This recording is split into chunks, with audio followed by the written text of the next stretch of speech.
Hi, my name's Tim Harrison and today I'm going to be showing you an LRF rig. This particular rig is called a Carolina rig. It's very simple to set up.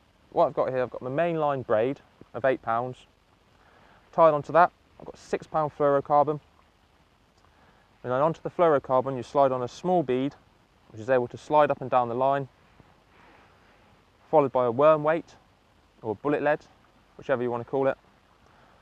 Then followed by another little bead which is also able to slide up and down the line.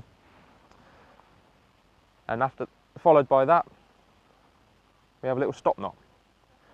We have the stop knot there because this enables us to adjust the hook length and also gives us the adjustability of how far we want our lead to slide. Follow the stop knot down. I've got about a foot, 2 foot hook length here. Tied onto that, we've got a size 2 hook.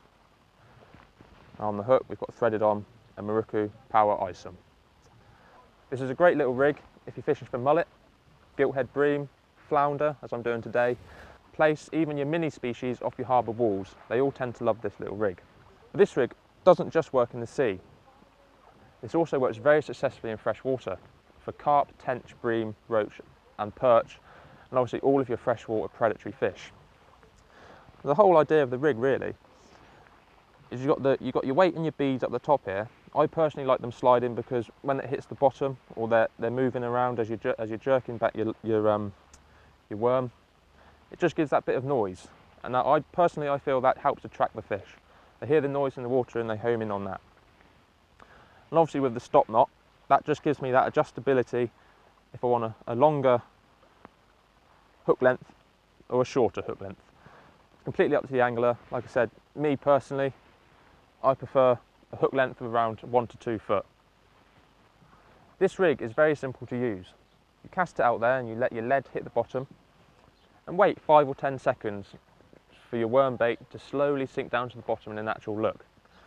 After your worm's settled on the bottom, slowly bounce back your rig, waiting between 5 to 6 seconds between each bounce, because generally as this worm is sinking down to the bottom, that's generally when I find the fish tend to nail it. For some reason they love this little rig. It's a very effective way for fishing, not only in the sea but also in coarse fishing as well. Like I said, this rig has been very effective for me over the years.